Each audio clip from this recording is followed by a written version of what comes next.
All right, ladies and gentlemen, I'm Guy. Joined with me, as usual, is Matt. Hi. And today, Matt had a suggestion that I thought was a pretty good idea. What we want to talk about is the local comic book store experience, I guess, and also, I think, mostly just lament the fact that we really don't have a local comic book store anymore. Yeah, we don't have any local comic shops, at least where we could go and buy new comics. Right. There are two places in town, and all they sell is like much older comics, mostly that they're just trying to get rid of. We can't buy new books from them. So our only options for new comics is the online, mail order kind of services that different places offer. Yeah, I use M&M. I use Atomic Empire. Yeah, and I have no complaints with M&M. They offer discounts, and everything I've ever gotten from them has been in immaculate condition. Now, before we go into all of that, here's something that I think is the important point to talk about, or at least lead with in this discussion. Because I just looked it up. I didn't know this. According to Google, if it's accurate, I have no reason to believe that it isn't. In 1990-ish, in the 90s, there was 10,000 comic book stores in the United States. Now, estimated between 2,000 and 2,500. Yeah, that is shockingly low. Did the comic book industry just die? What do you make of that kind of collapse over the course of 30 years? Well, I mean, it's super obvious. No one's buying comics anymore. Not like they used to. Now, when's the last time you walked into a drugstore or a grocery store even and saw a comic book on like a rack or a shelf or whatever? That used to be where I got comics until comic books started getting popular. Yeah. I used to 90s. buy them off the spinner rack at the 7-Eleven that was by my house. I would ride my bike 2 miles to get to the 7-Eleven and go through all the comics on the spinner rack once a week. And that's where I would get my comics. So, yeah, the question is, has the comic book industry just collapsed? Things I wonder, why? Like, what caused it? Back in, let's just say circa 1990, 91, 92, there was a lot of comic book speculation, right? Yeah. It was, hey, I'm going to buy 100 copies of The Death of Superman, and this is going to put my kids through college. Yeah. That didn't really pan out. It never does. If you're going to try to make a lot of money speculating on comics, I mean, you could make money, sure. I mean, I did that a little bit, and I wasn't dealing in like high volume, purchases and stuff like that. So, I mean, all in all, I was probably breaking even, if that. So it just wasn't worth it for me. Now I just buy comics because comics that I love. That's it. That's all I buy now. Yeah, but so our current scenario in Southwest Florida, there used to be, I had a comic book store near my house. I had a comic book store 5 miles from my house. And then I had another comic book store 7 or 8 miles from my house. There was 3 comic book stores in town. Plus and they had back issues and get current subscription stuff. Sure. Plus you had the drugstores and the grocery stores and the 7-Elevens, and like everyone was selling comic books on the racks. There was no way you couldn't get any new current comics that you wanted. That was the norm for me when I first started collecting comic books. And now the situation is there's one guy from my house, 20 some odd miles away, that just opened the store in the last couple months. And all he's really doing is selling his personal collection because he got cheap rent. Yes. He got a deal on rent, and he said he's only going to keep the store open for probably a year because he has a very, very massive amount of comics, like a hoarder type situation, honestly. Right. But he's got some good stuff. A lot of it, the majority of his stuff is way overpriced, and he's just going to be sitting on it. I think that kind of speaks to the, kind of a hoarder kind of situation where they don't really want to part with things. Right, yeah. And you'll even encounter comic shops that are like that, where people they don't want to sell things because everything is so overpriced. It's clearly they have overestimated the value of these things, and they don't really want to part with them. Well, have you ever watched any of the walkthroughs and interviews with, I forget the guy's name, from Mile High Comics? Go on YouTube and watch some of the walkthroughs and interviews with the owner of Mile High Comics. He'll walk through the store and be like, oh, we're only charging $500 for that. That price is too low. I don't want to sell that. And like, he's probably joking a little bit, but his general like attitude towards his store, and it's one of the biggest comic book stores in the world, is like, I don't want to sell this stuff. So if I'm going to sell any of it, you're going to overpay for it. Yeah, I honestly, I don't understand how they're so popular. I've gone to their website, I remember back in the day, their prices were really reasonable. Remember they were like the centerfold ad for Mile High Comics? Yeah. Oh, yeah. I mean, I bought a bunch of stuff from them through the mail. I would cut out the little section. These are the books I want, and I'd mail it into them. Yeah. Destroying the comic that I got it out of,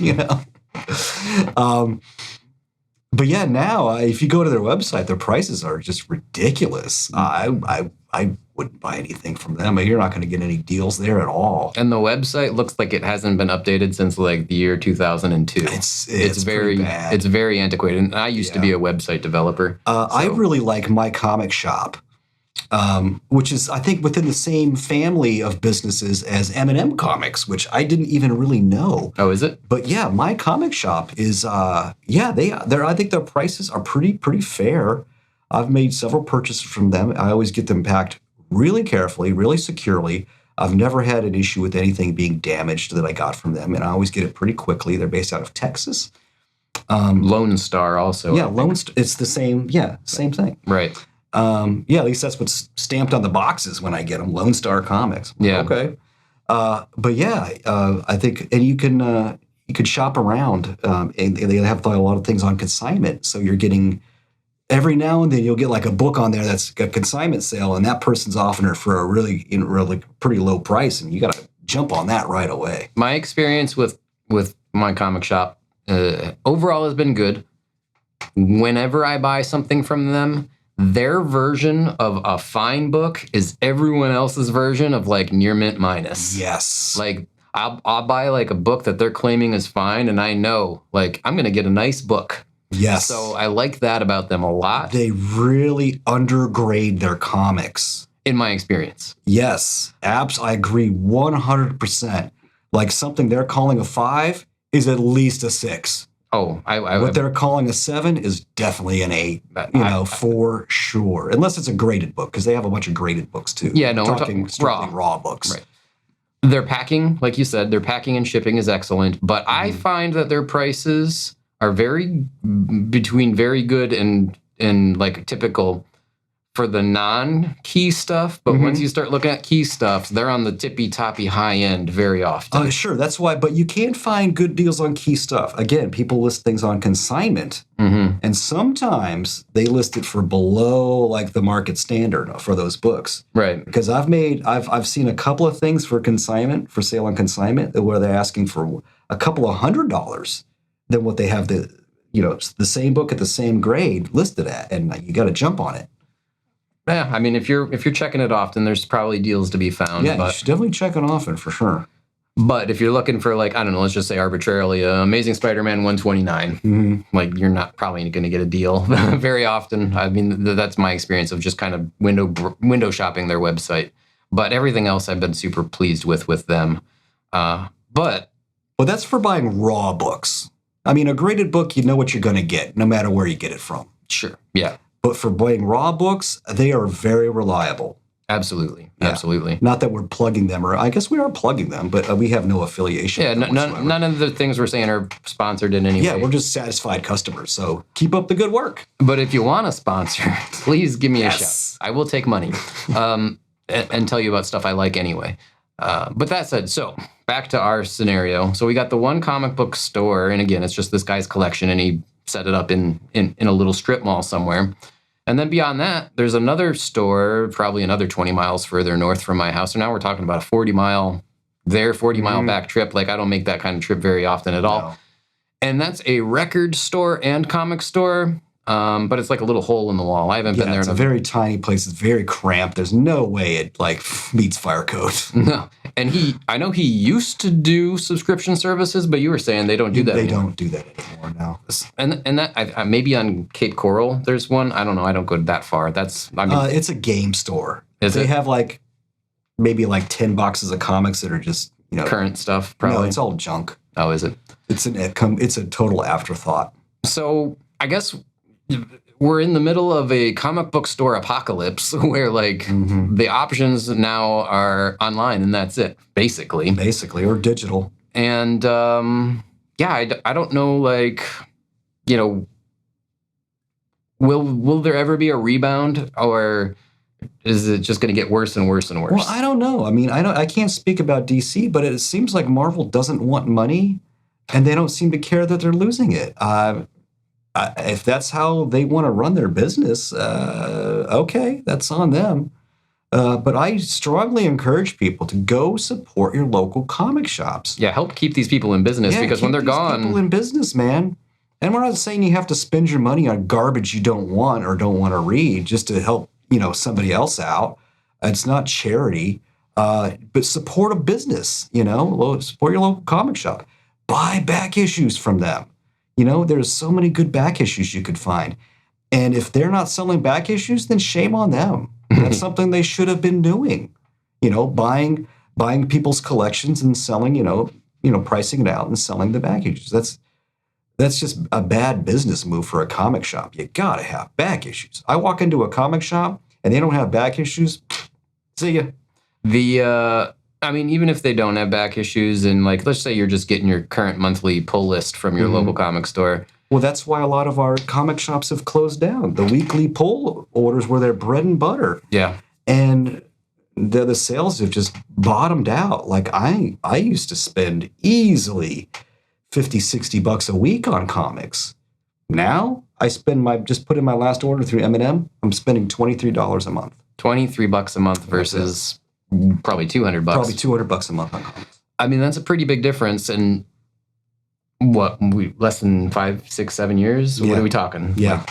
Yeah. Yeah. The drop off in quality has been, very marked and like very quick. Very quick. So remember back in the day, I don't know if this is still a thing, but usually comic book stores were kind of more than a comic book store. It was a comic book store. It was a gaming store. We're talking Dungeons and Dragons, Magic the Gathering. Yeah.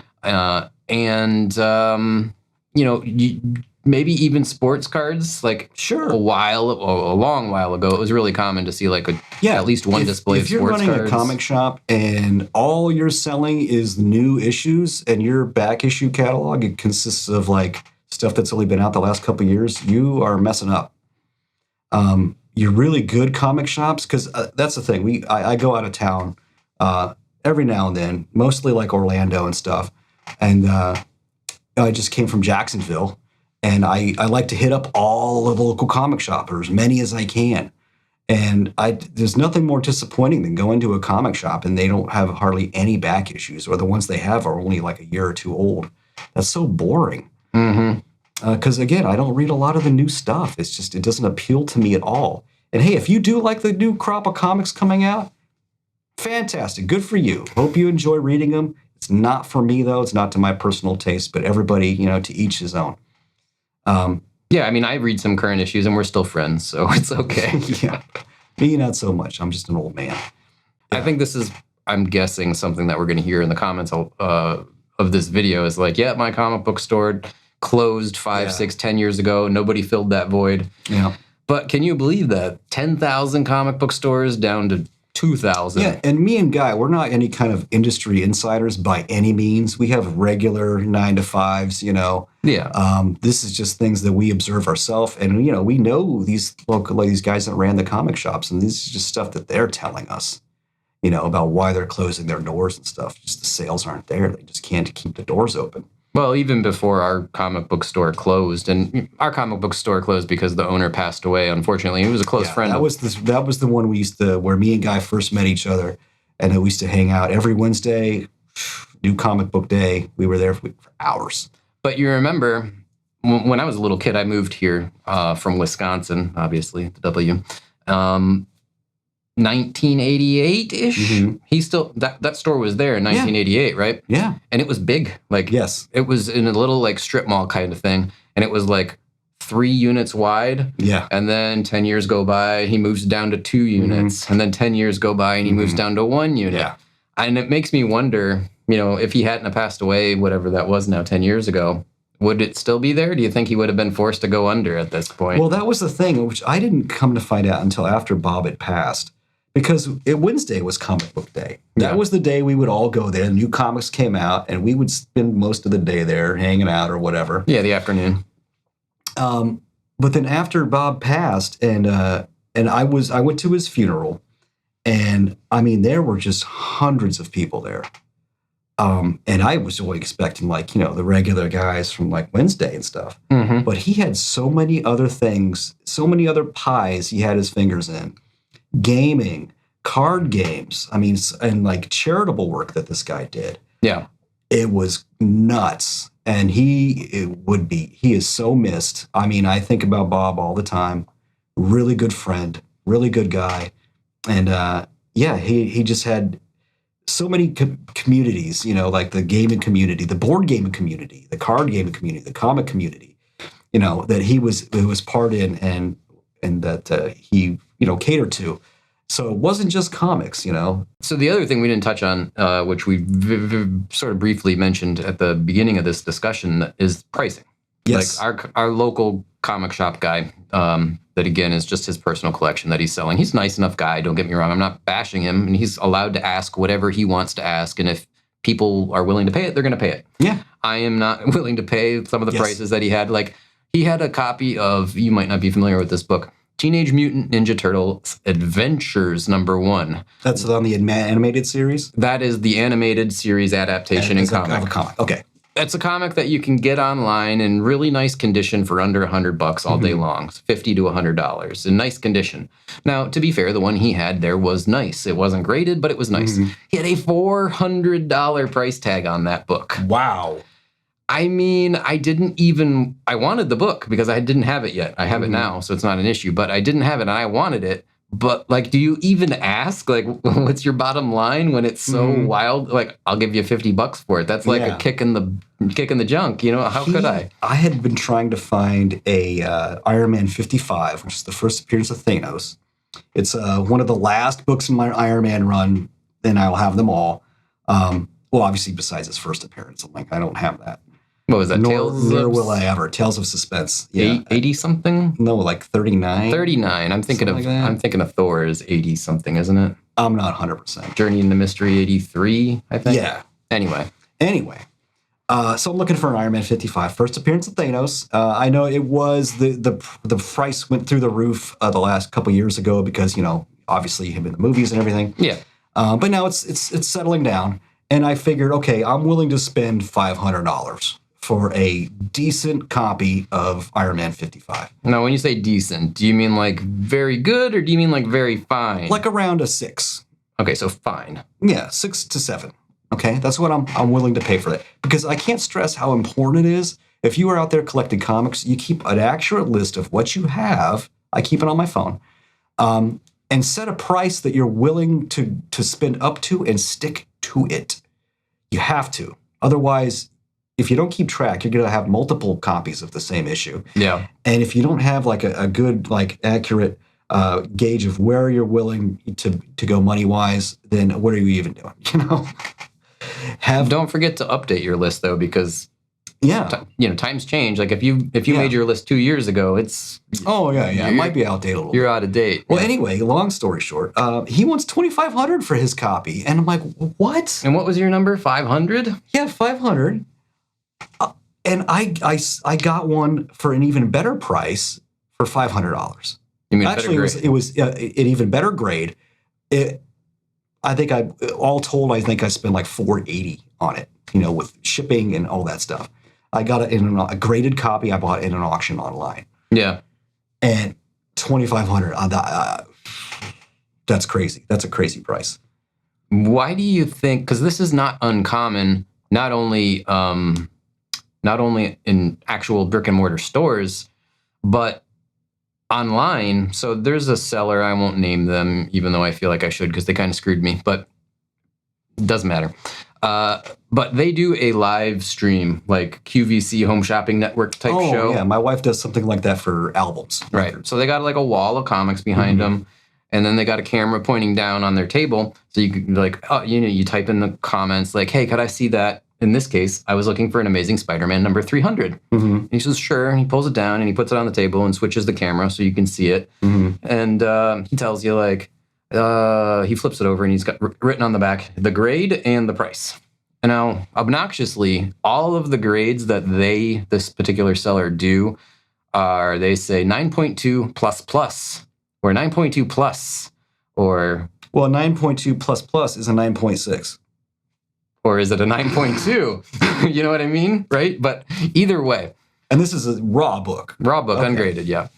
Either way, even if it was a 9.6, the price he was asking for this book was $950. Whoa! I mean, first of all, if you're saying it's a 9.2, maybe better, I'm not going to pay 9.6 or 9.8 prices. Yeah. I'll pay the 9.2 price, but I bought a graded, I don't remember if it was a 9 or a 9.2. I'd have to double check now.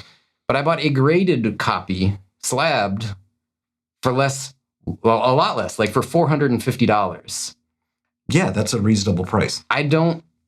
So it's not just the like actual brick and mortar sellers that are doing this, but even online. And then you've mentioned going to conventions, like you go to a booth that's got a wall of books, and like very often their prices are astronomical. Yeah, they're insane. Why is this? I mean, they must know what fair market value is. I think some of them they have an overestimated sense of what these things are worth. And they don't want to feel like they're getting ripped off or they're letting it go for, an unreasonable price or too low of a price. They're feeling like they're going to feel like I'm missing out on making more money. I think that's some of it. I think some of them, like I went to a comic shop in Orlando a few months ago, and I am convinced this guy is just a hoarder. Yeah. And he doesn't actually want to sell anything. If you go into a comic shop and they have so much stuff piled and stacked all over the place with layers of dust on it. Not organized at all. Not organized, right. Because, I mean, any sense of organization is long past them. And they're just piling stuff up because they're not selling anything. And yeah, sure enough, I started looking at this guy's prices, and they are 4 and 5 times worth the going rate for these comics would be. He clearly doesn't want to sell anything. How do you pay the bills, though? You know what I mean? I don't know. He must have some sort of like, steady money coming in, because that's his business. And it's his full-time job for him. So maybe he's got a spouse that's making him money. Maybe he's got wealthy parents. I have no idea. But I've only encountered a stores like that a handful of times where it's pretty clear they don't actually want to sell you anything. They just want you to come in. And oh yeah, he'll talk your ear off too. He'll talk to you for hours about all the stuff that he has in his store and all the millions of dollars of comics that he has. Well, you know what? They're not really worth $1 million if you're not willing to sell anything, are they? All right. And remember that. Things are only as valuable as what someone's willing to pay for it. I think part of it might be, and I wasn't collecting comic books in 2019 through COVID, but I was paying attention a little bit, and I saw prices going bananas during COVID. Oh yeah, right? yeah. Back issue prices were crazy. Did people like pour too much money, vendors, dealers, buying up inventory from people, and they're just not willing to take a loss, so they'd rather sit on it than lose money? That's part of it. Or did they not realize, like, it's not 2021 anymore? Yeah. Is it that? I think what I usually use an accurate gauge to see what things are selling for. And I mean, it's not 100% every time, is I'll go on eBay and I'll look for what books are selling for in auctions. Yeah. Because anybody can put a crazy buy it now price on anything. If you look for what people are actually bidding on these books, that's a pretty good gauge of how much you should spend on something. But again, also my comic shop has very reasonable prices on a lot of stuff. Sure. I think it's a funny story about eBay prices. You can go into eBay and you can filter it to show me sold and completed auctions and stuff. That's not 100% accurate, I recently found out. I was looking for a issue of Cry for Dawn #1, and someone had one for sale graded, I want to say it was a 9, it might have been an 8.5, doesn't matter. The last sale of that specific grade of book, if you went through the eBay filter and said, show me sold listings and search for it, was $200. Okay. But if you went into eBay's seller hub Or if you went to any of the services that you can subscribe to, like gpanalysis.com, that shows you sales data, that was all showing it as $100 was the last sale. Now, often when you look at a sold listing and it says $200, but that's not what it actually sold for, there's a strike through it, right? But it doesn't tell you what it actually sold for. It was like the best offer. Right. If it's a best offer, there'll be a strike through the price, and you just have to guess what it actually sold for. In this case, there was no strike through the price. It just said sold for $200. And it didn't. I contacted the people from GPA. There's another website, I forget the name of it, that also confirmed the same $100 sale. And again, on eBay's Seller Hub, their own website, it was confirming it was $100. So there's some sort of, we'll call it a bug, call it a glitch, where you are not always necessarily seeing the accurate sold price. So I argued with this guy, the seller. Is that for just buy it now? I don't know. I cannot figure out the rhyme or reason. I tend to focus on just the auctions, where it'll show like, 32 bids and it's sold for, $168. I would assume auction prices would always be accurate. Okay. The buy it now ones, because, well, here's what happens, I think. I can put something listed on eBay for a buy it now. And then when somebody watches it, I can send them an offer.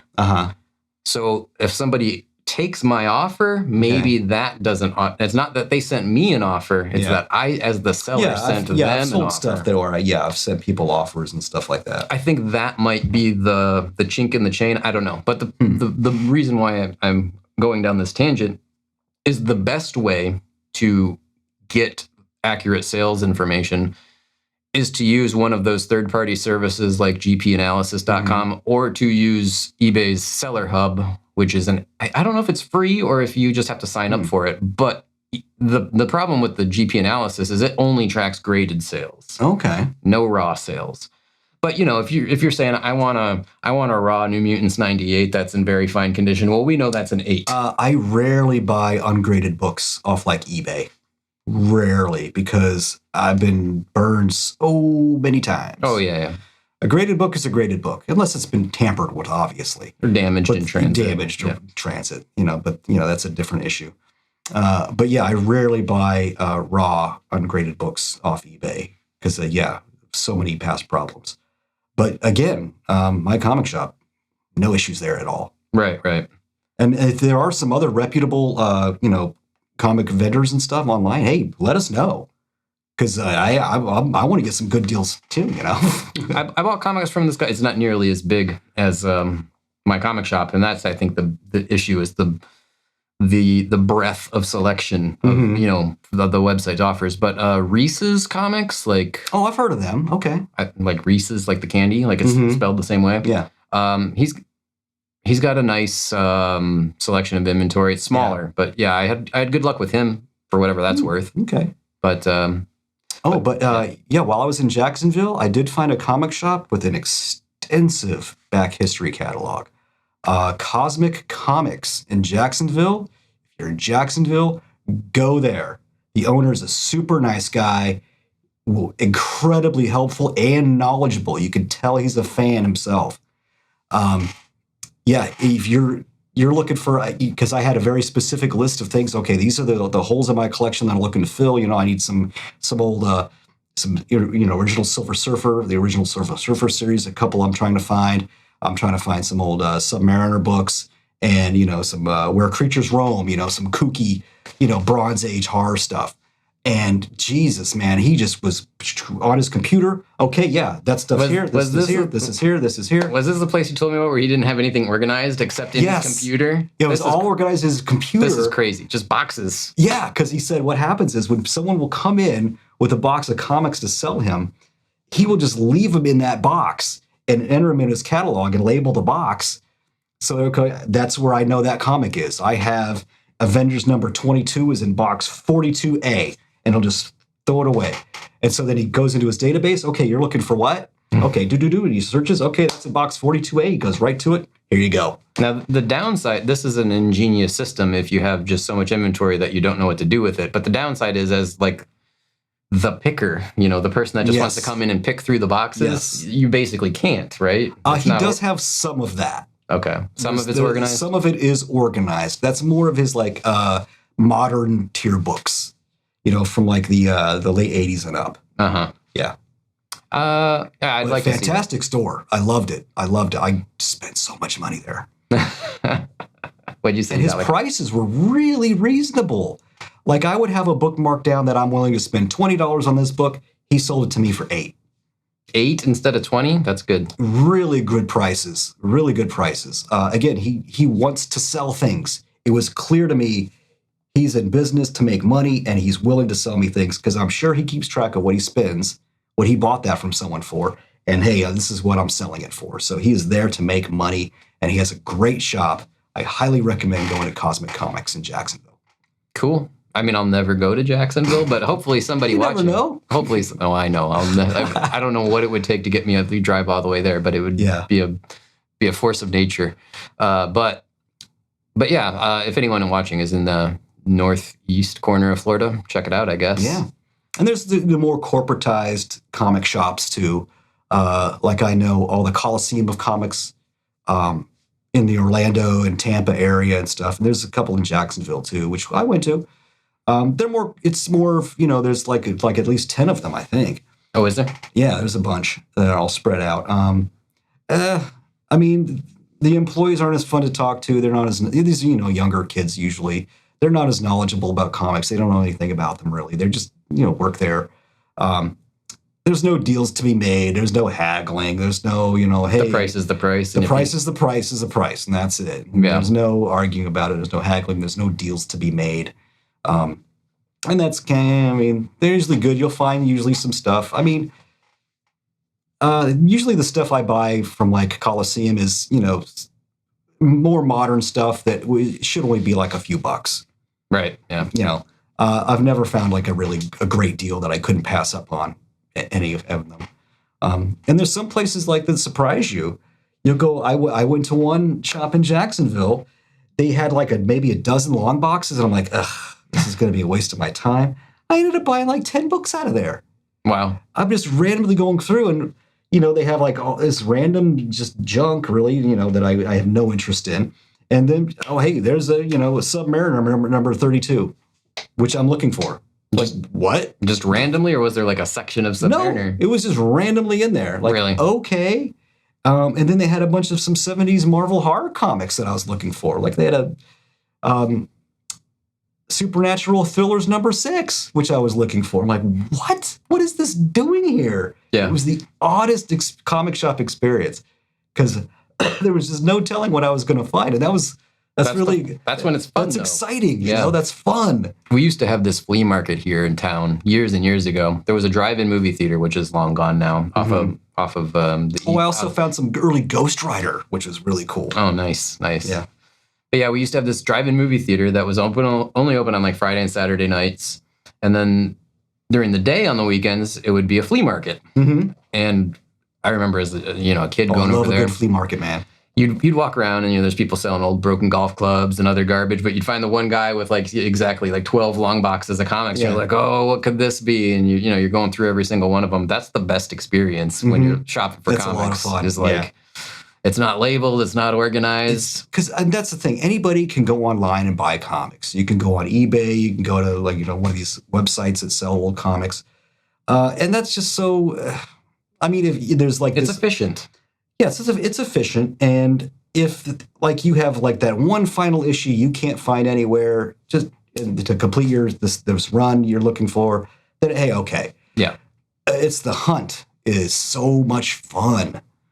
But yeah, I can't emphasize enough. Please keep track of what you're collecting. And if you've picked up a copy, take it off your list and keep track of what you're willing to spend. Have a budget and stick to it. That is so important. I just started using this app called the League of Comic Geeks or something like that. And it's just a database where you can enter all your stuff in. You can take a picture of the cover of the comic book and like 99% of the time it's like, oh, this is this. And like you just say, add to my collection. And then you can sync it across all your devices. So if you have an iPad and a phone and whatever, that's been awesome because it has not only what I have, but you can make a want list. Yeah. So you can click like, oh, show me my want list while you're at the store or wherever. oh, I do need that one. And that organizational tool has helped me at least not accidentally buy Yeah. duplicates. Yeah, I know there are several apps out there to keep track of your collection. I just mostly, to keep track of what I'm looking for, I just keep it as a note in my phone.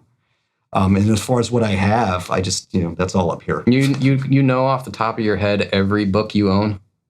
I've read every book I own. Well, I know you've read them, but if I were like, do you have, I'm going to just arbitrarily pick something. Do you have X-Men number 101? No. You're 100% sure. I'm 100% sure I don't. But what if it, maybe that's a bad example because maybe you're not collecting X-Men. Mhm. But like, I'm not. what if it was. I have all the X-Men I want. Right. So like, I don't know, you're saying you're looking for Submariners. If I said like, again, arbitrarily, like issue number 27, are you sure you do or don't have that if that falls within the range of what you want? It's an incomplete collection. So again, I would, that's why I would check my notes. Okay.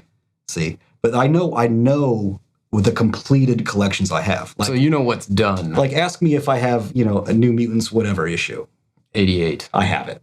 Okay. And I know that because I have the complete run. Right. Yeah. 1 through 100 of the original New Mutant series. See, that's how I primarily keep track of what I know what I have. Okay. Yeah, I don't have enough like completed stuff to be at that point. I have like gaps and gaps and gaps Like, everywhere. I know for a fact I have every issue of the Vault of Evil. The who of what now? Because I have them all. I don't think I've ever heard of that title. Horror comics from the 70s. That's my current thing. Yeah. They're so much fun. And you get like this stories by Stan Lee and art by John Romita Sr. And it's so cool. The surprise artists and writers on these horror stories from the 70s.